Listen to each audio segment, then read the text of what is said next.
cost savings to the society from vaccines are estimated to be $1.3 trillion. Vaccines are perhaps the most powerful preventive tool that has been developed in the last 50 years of medicine.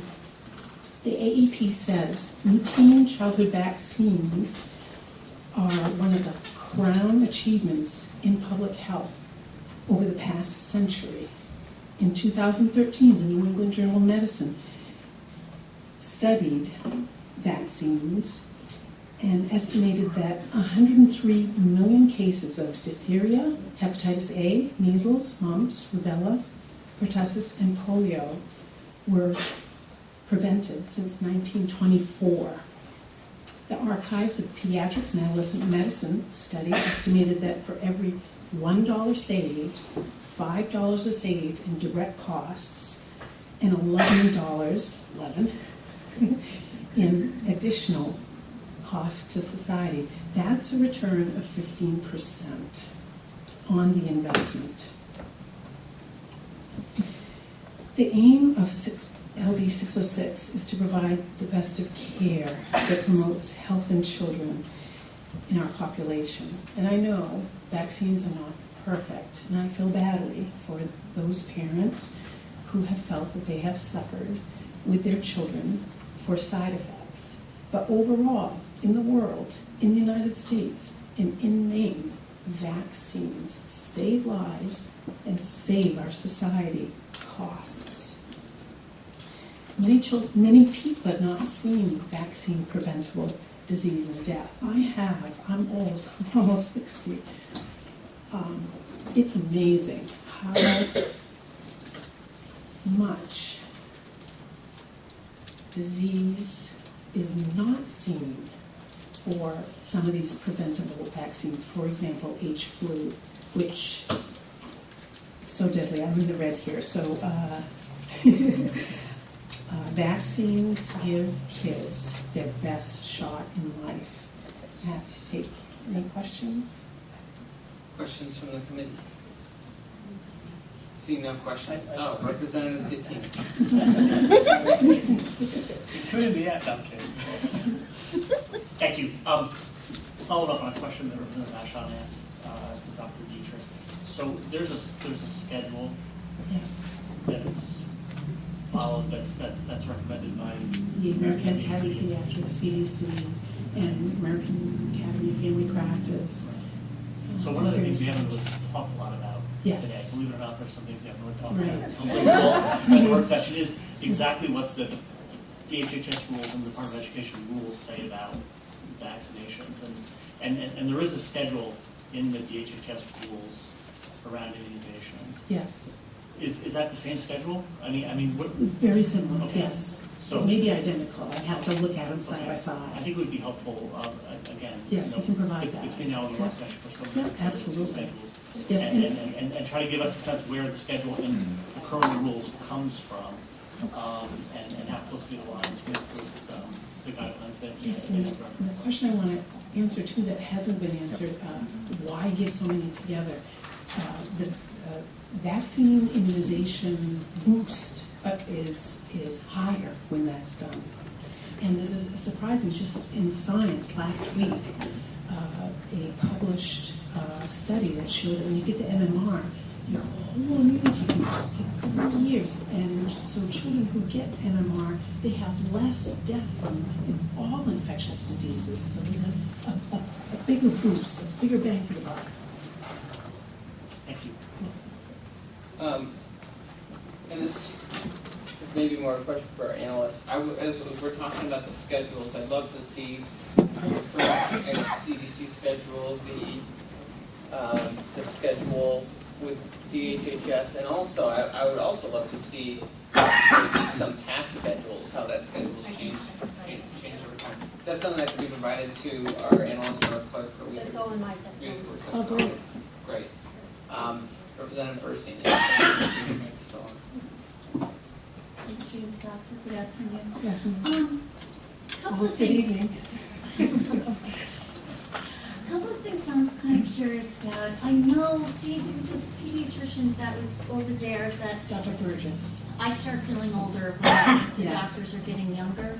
But I have to have a feeling that if you've never seen these diseases, it's got to be a little bit hard to now think that like polio might show up or something like that. Mhm. How do you feel about that? It's scary because, that case of measles that came to Maine, if there had been an infant in that room where that person was, 90% chance of getting measles, 1 in 4 chance of getting in the hospital, and 1 in 1,000 chance of dying. It's scary, and we are a global nation. I haven't been to Africa, but I have been to South America, and you do see these diseases. It won't take much if we don't have enough herd immunity. You've heard that so much. We like cocooning, we protect our society. We have an obligation to protect each other. And if I may, going to the vacation, I take my son to the Caribbean. Do they have a vaccination schedule that at all down there or in other countries so that when my son came back, if he wasn't immunized, could you speak on that as well? Boy, I would have to look at the statistics of the rates. In the poor countries, there are lower immunization rates. So the United Nations has the Declaration of Human Rights and the upcoming Sustainable Development Goals, which will be probably accepted, ratified in September. And the goals include universal immunization. So besides, feeding kids and giving pregnant mothers service, because when we pay attention to our kids and our mothers, that's all of our future. So I don't know the exact statistics I can give it if you're really curious, but any country that has poverty is going to have insufficient immunizations currently around the world. Can you tell me, how is polio spread? Is that a droplet, air droplet? It's water. Water.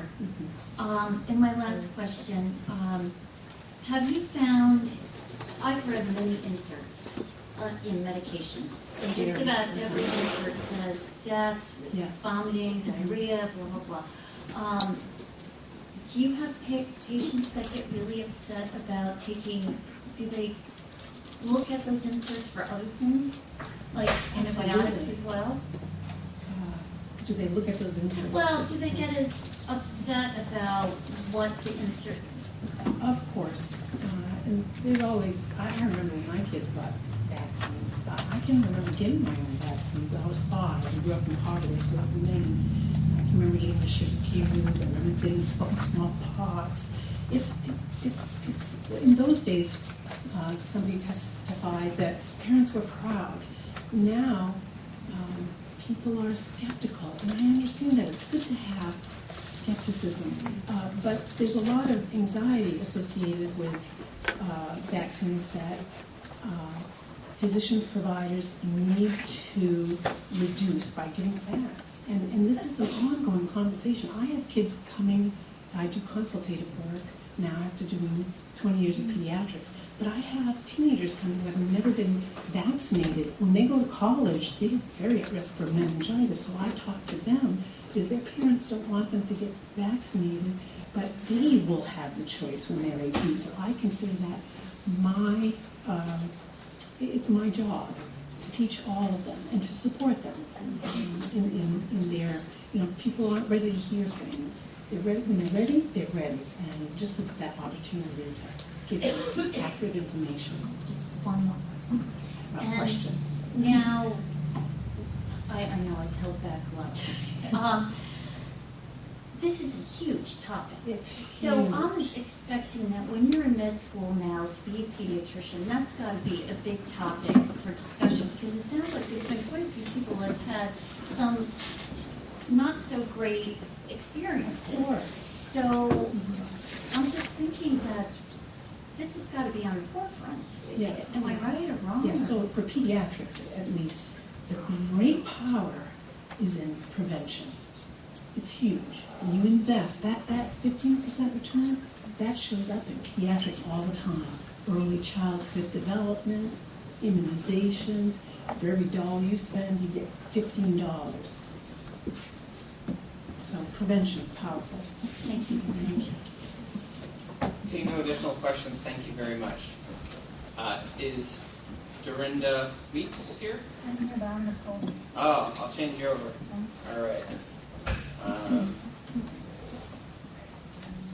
So let me ask Pamela, Gary, which one were you for and which one were you against? I am for 1076 and 950, against 664. Okay, so you're actually an opponent then, because we're doing the other one later. And Rebecca O'Brien, is Rebecca O'Brien here? She left? All right.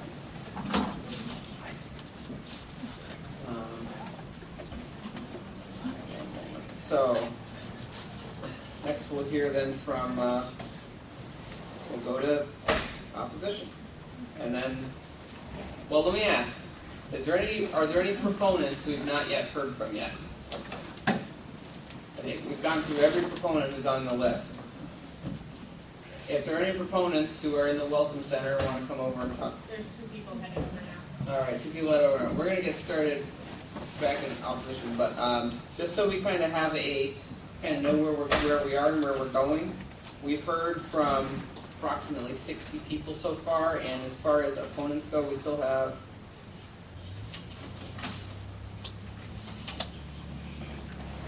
about 20 more to go. So, that being said, we would love it if information you're delivering is in addition to other things that have already been said. We'd love to hear it.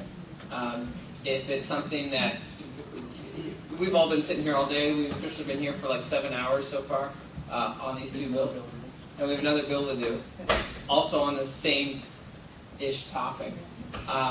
If testimony that you're going to give is some of the same information, it's completely valid to come up and just say, I agree with what everyone else said, and unfortunately we don't have any more cupcakes to give out, but it's completely valid to come say, I agree with what everyone else just said, or you also have your full time, but we, of course, we'll love you even more if you help us out. So, we'll... I got missed because I wasn't here. So Oh, yeah? add me, but I'll be quick. All right, what's your name? Becky Grant Eden. All right, I'll put you on here. So first we'll hear from Dorinda Weeks.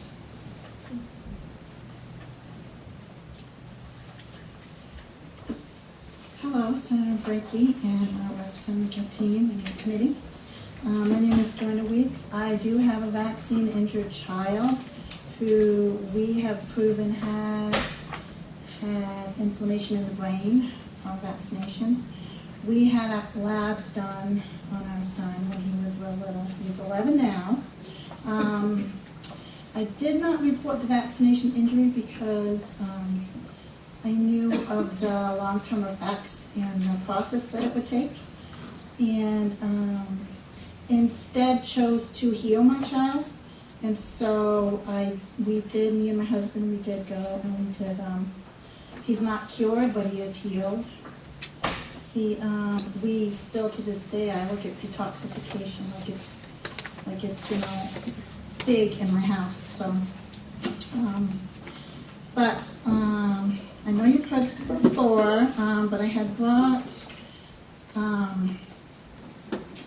many vaccines will your child get? And I have this poster. And it talks about the bacteria that you guys have all heard of. And the one thing that, and I'm going to try to be quick, the one thing that I will show you, and I didn't make copies, but is down here, these are the conditions that can happen after vaccination, the whole paragraph. And it starts with autism and juvenile diabetes. It does say to make an informed choice. My experience in 40 years, I vaccinated until 2007, until my son was diagnosed.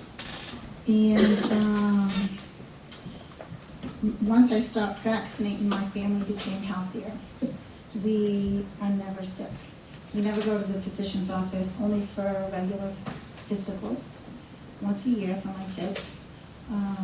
And yes, I have a lot of those in the paragraph my kids had, including asthma, stuff like that.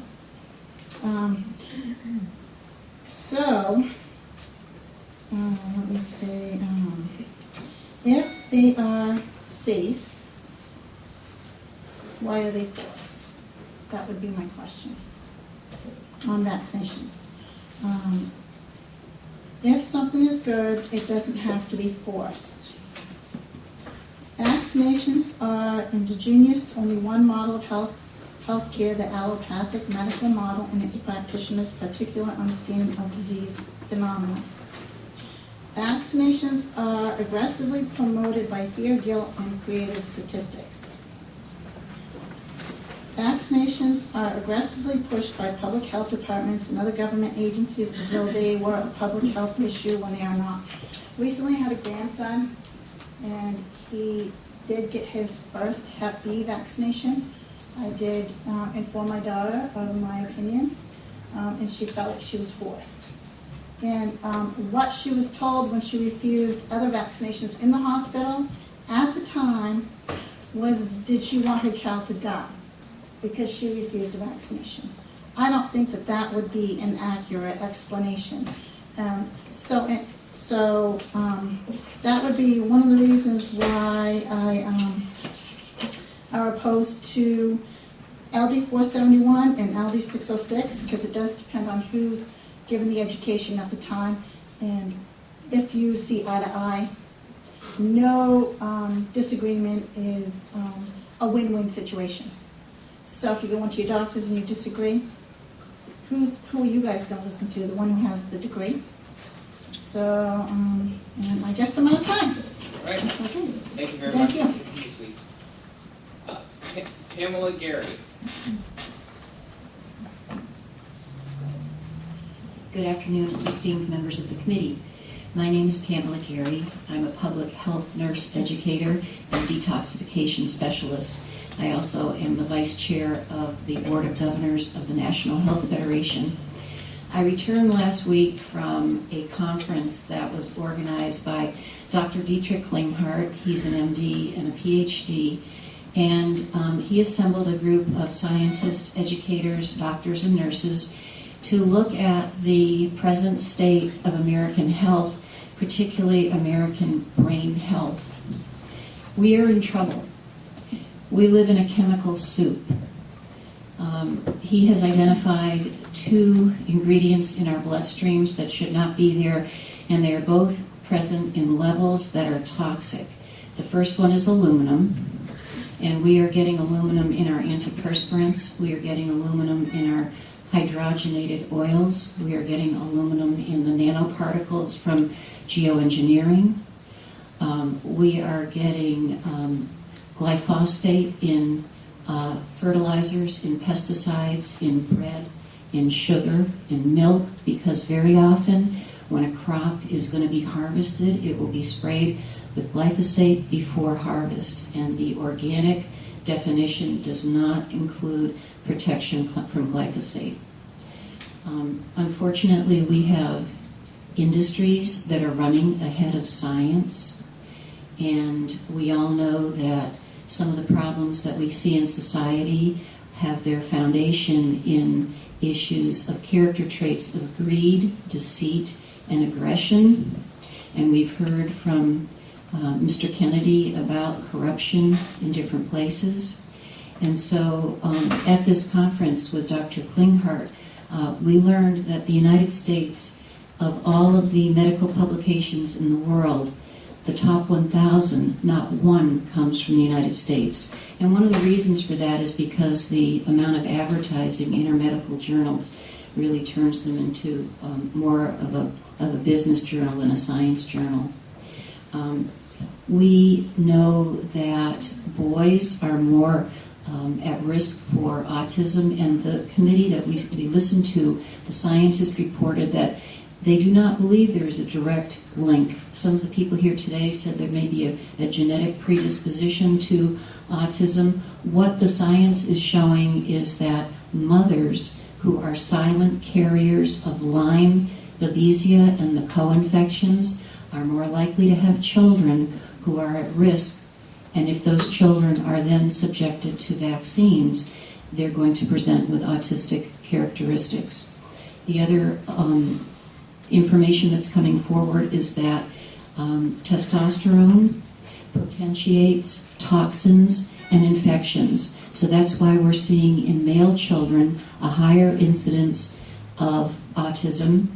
And Dr. Klinghardt predicts that in 9 years, by 2025, male children will not express their full genetic potential.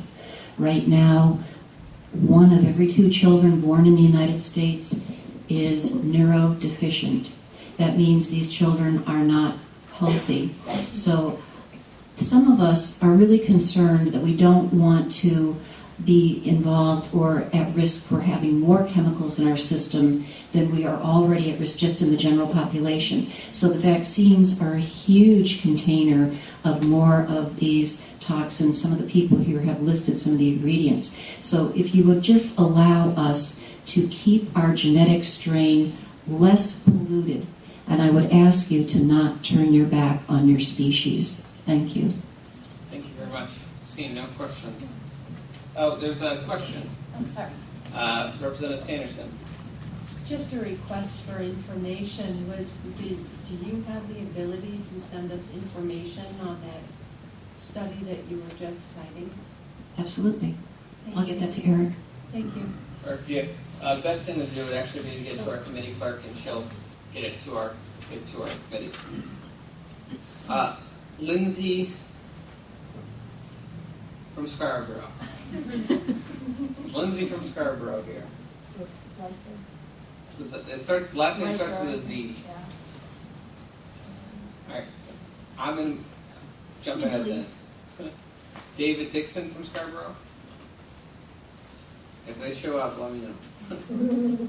Jessica Antone Shaw from J. Alright. Come on down. Did those proponents from the Welcome Center arrive? I haven't seen any come in yet. Okay. Alright, if they do, let me know, we'll get them in.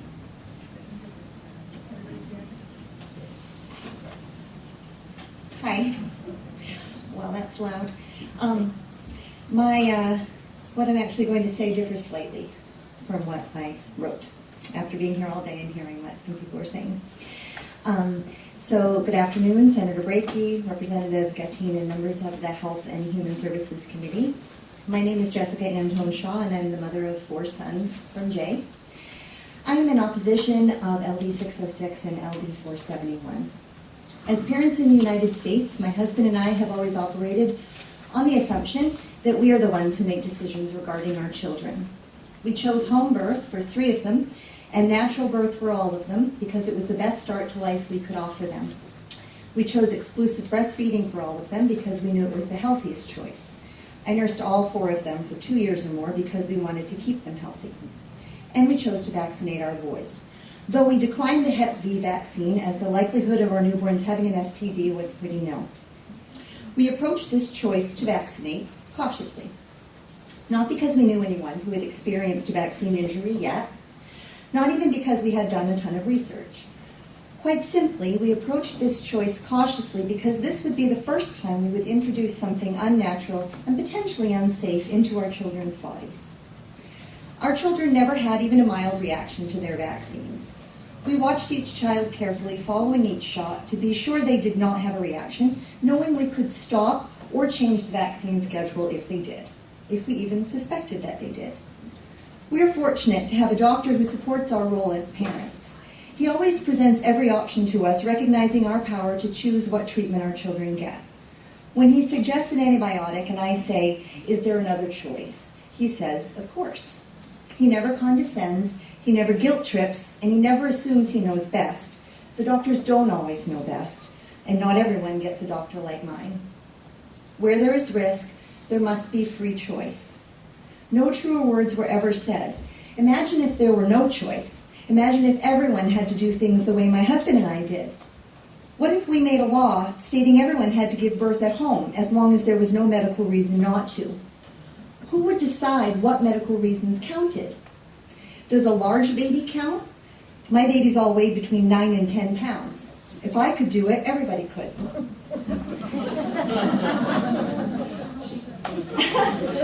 When I became pregnant with my first son, my husband and I initially went to see a doctor, and we let him know we were considering a home birth.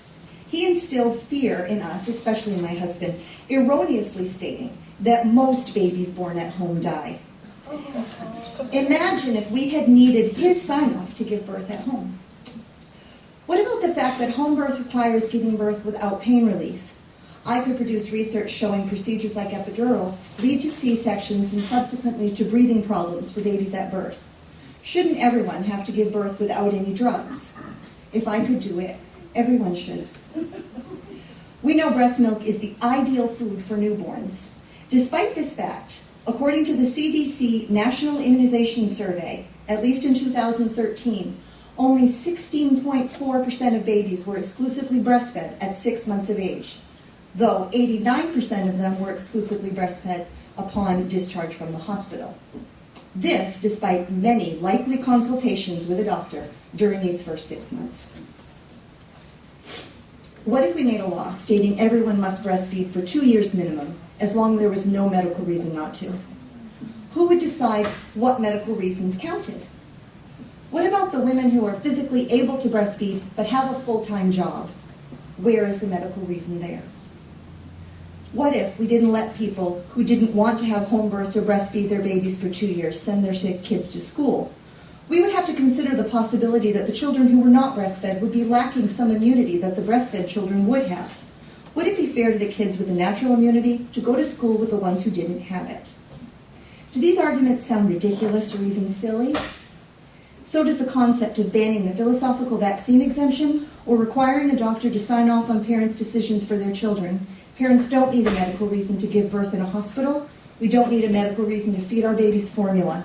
We shouldn't need a medical reason to say no to injecting our children with a chemical cocktail. As parents, we need just one reason. We are the parents. Thank you.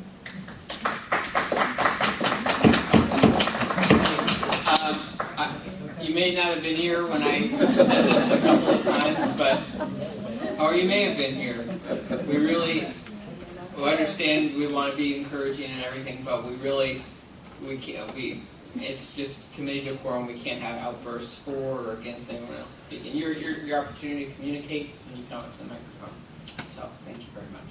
And thank you for your testimony. Representative Hymanson. Hi. Hi. So, we talk about autonomy, and I think you did a very good job about talking about autonomy. Your decisions are your decisions. But there's the justice issue. Those are people who have kids. So put yourself in that position. If you had a child who was immunodepressed and counted on your child to have a vaccine to prevent an illness or was very young, how would you feel about the person using purely the autonomy discussion that my rights are my rights to do what I want to do, and not talk about the public health part of this, where we're all in this together and I'm counting on you to have your child immunized? Where do you sit on that? Well, first, I don't think that because you're vaccinated, you aren't going to spread a disease. I don't think that because you're vaccinated, you are not going to get the disease. So I would not base any of my choices with an immunodepressed or a child like that on the assumption that because everyone in the group had been vaccinated, I was good to go. I would keep my children safe. I believe washing hands and keeping people away from the sick people is the best way to prevent those diseases. I just am not ever going to impose my decision to vaccinate my kids on someone else only because it involves such a mix of chemicals. I feel like the parents just, it has to be up to them whether they put that into their kids. And the people who are opposing it, they are the educated people. They're not just people who are willy-nilly saying, I'm too lazy to go to the doctor and get the vaccines. But I understand what you're saying. It's just that I think that would require a real confidence that because you've had the vaccine, you're not going to spread the disease, or that you're not going to, you can still get it on your hands or whatever. You know what I'm saying? It's just because you've been vaccinated doesn't mean you can't spread it or get it. But thank you. Thank you. Seeing no additional questions, thank you very much for your testimony. Regina Creeley from Hudson, Maine. Is Regina here? Move right along there. Teresa Hutchinson from Auburn. All right. So many Auburn people here today. All right.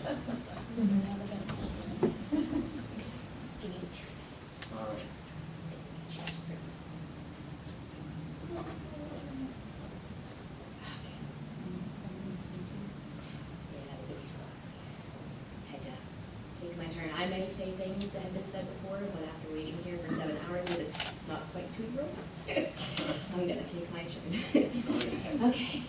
Senator Brakey, Representative Gatine, and members of the committee. I am Terry Hutchinson from Auburn, and I'm here in opposition to LD 606 and 471. 606 calls for the removal of the philosophical exemptions for vaccines. I'm the mama to 2 wonderful little guys. My oldest is 11, and until a few years ago was fully vaccinated. This is my younger son. He'll be 2 at the end of next month. And the reason I decided to speak today is because I'm outraged that my home state of Maine, where my family has been for at least 5 generations, is effectively trying to force medical decisions on parents. Despite what those of you calling me an anti-vaxxer may believe, I am not against those wanting vaccinations receiving them. I simply want vaccinations to be safe. I want people to be able to get vaccinated without having serious injuries like there are. But until the toxic ingredients that are in them are removed and replaced with something safer, with long-term studies proving we won't have issues down the genetic lines, it's simply not possible. Nor am I uneducated on the matter of vaccines. In fact, I have spent tens of hundreds of hours researching both sides of that vaccine debate over the last several years, trying to convince myself that I had made the right decision in vaccinating my oldest. However, the more I look, the more unanswered questions I find. That's why the thought of losing the philosophical exemption in Maine horrifies me. My children do not have medical exemptions to save them from the game of Russian roulette that is modern vaccines. Thankfully, my older son got out with just asthma, allergies, and speech delays that we know of. But there's not one single person or test that can tell me that this little guy would be safe. He might not be that lucky. I have many reasons beyond just a religious belief for not vaccinating, with concerns about safety of certain ingredients being at the top of the list. Aluminum, formaldehyde, thimerosal, which may have been removed as a preservative for most vaccines, but is still used in the manufacturing process in some, and then removed. But there's still detectable amounts. They're just within a normal range. But how much mercury would you like injected today? That's a question that I would like to ask. If the media has convinced you that those minuscule amounts of mercury are perfectly safe to be injected into you or your child, including babies, how do you feel about aborted human babies or foreign DNA from chickens, cows, monkeys, or insects? Those are just a drop in the bucket of questionable ingredients. And the fact that side effects, such as the typical, not normal, but typical, redness, soreness, and fever are the least of your worries. And that VAERS receives reports every week of things such as brain encephalitis, seizures, and yes, even autism and death. The risks may be small in your eyes, but as vaccines have been called unavoidably unsafe, then that opens the question of whose risk is it to bear. Removal of philosophical exemption would effectively force parents to put their children at risk of being injured by a vaccine. So my question to you is this: if a vaccine injury occurs after being forced to vaccinate my son, who will be responsible? Which of you are going to allow us to move into your home in order to provide 24/7 care?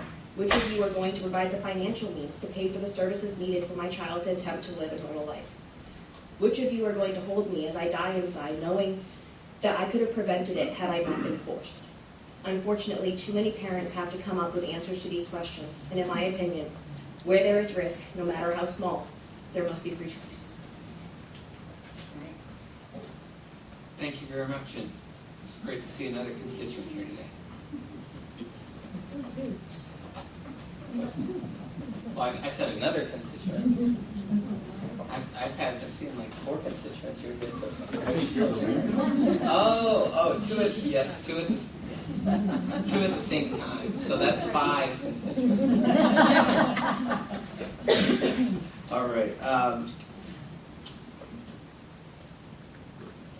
From Lisbon Falls, is that a Debbie Berry?